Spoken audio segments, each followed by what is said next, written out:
एक छोटे से गांव भूतगढ़ की वह पुरानी कहानी आज भी लोगों के कानों में गूंजती है, जहां सूरज ढलते ही हवा रुक जाती है और पेड़ों की पत्तियां भी सांस रोक लेती हैं, जैसे कोई अदृश्य प्राणी सब कुछ देख रहा हो।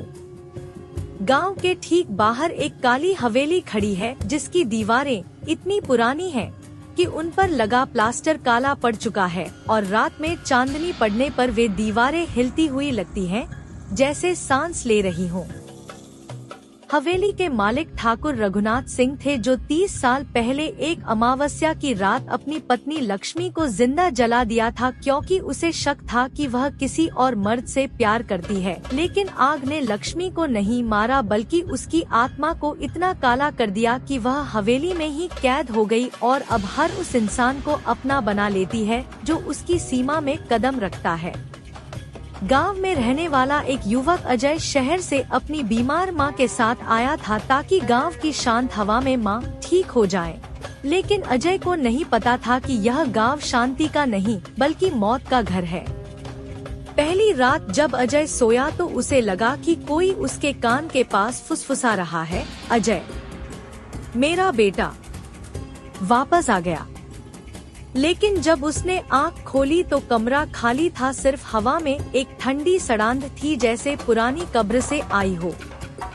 अगली रात फिर वही आवाज, लेकिन इस बार तेज, तूने मुझे छोड़ दिया था, अब मैं तुझे नहीं छोड़ूंगी। अजय डर गया, लेकिन माँ से कुछ नहीं कहा, क्योंकि माँ पहले से ही कमजोर थी और रात को नींद में करा रही थी। तीसरे दिन अजय ने गांव के बुजुर्ग से पूछा तो बुजुर्ग ने कांपते हुए कहा, बेटा, उस हवेली में लक्ष्मी की आत्मा भटक रही है, जो अब हर नई औरत को अपना बना लेती है और फिर उनके जरिए नए शिकार ढूंढती है। अजय ने हंसकर बात टाल दी, लेकिन शाम ढलते ही घटनाएं शुरू हो गयी। माँ रसोई में खाना बना रही थी, तभी चाकू खुद उनके हाथ से छूटकर फर्श पर गिरा और फर्श पर लाल निशान बन गया, जैसे खून टपका हो। माँ ने कुछ नहीं कहा, बस मुस्कुराई और बोली, यह तो कुछ नहीं बेटा, लेकिन उनकी आंखों में एक अजीब चमक थी। रात हुई तो अजय के कमरे में रोशनी खुद बुझ गई और अंधेरे में एक सफेद साड़ी वाली औरत खड़ी थी, जिसका चेहरा आधा जला हुआ था, आंखें लाल जल रही थी और मुंह से काला धुआं निकल रहा था। वह धीरे धीरे अजय की तरफ बढ़ी और बोली, तू मेरा है, हमेशा का। जहां से आवाज आ रही थी दरवाजा खुद खुल गया और अंदर घुसते ही ठंड इतनी पड़ गई कि सांस से सफेद धुंध निकलने लगी।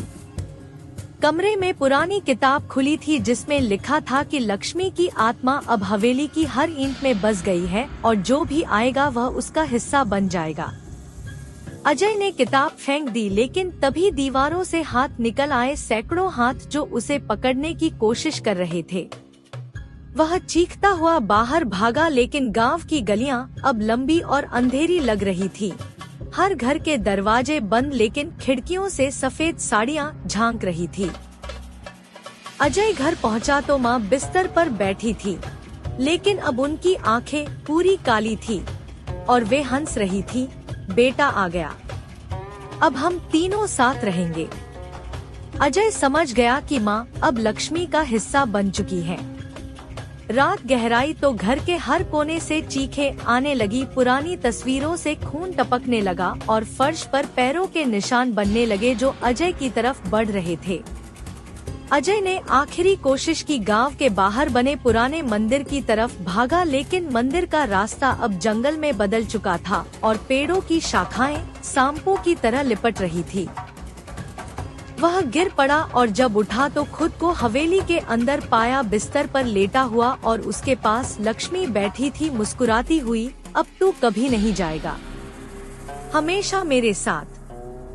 सुबह गांव वालों ने देखा कि अजय का शव हवेली के बाहर पड़ा था, आंखें खुली, मुंह से काला खून बह रहा था और उसके गले पर नीले निशान थे, जैसे किसी ने घोंटा हो।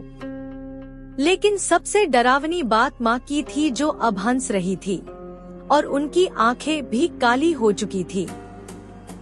गांव वाले जानते हैं कि काली हवेली कभी खाली नहीं रहती, वह हमेशा नया शिकार ढूंढती है और जो भी उसकी तरफ देखता है उसकी छाया अलग हो जाती है।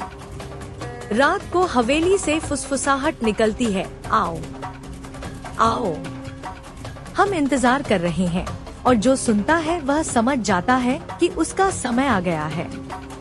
अगर तुम कभी भूतगढ़ जाओ तो रात को हवेली की तरफ मत देखना, क्योंकि वहाँ की औरतें तुम्हारा नाम जानती हैं, तुम्हारी सांसें गिन रही हैं, और जब तुम सोओगे तो वे आएंगी, तुम्हें छुएंगी और तुम कभी जागोगे नहीं, क्योंकि जागना अब संभव नहीं रहेगा इस गांव में जहां मौत जिंदा रहती है और जिंदगी मौत बन जाती है, जहां हर सांस आखिरी लगती है और हर छाया तुम्हारा इंतजार कर रही है।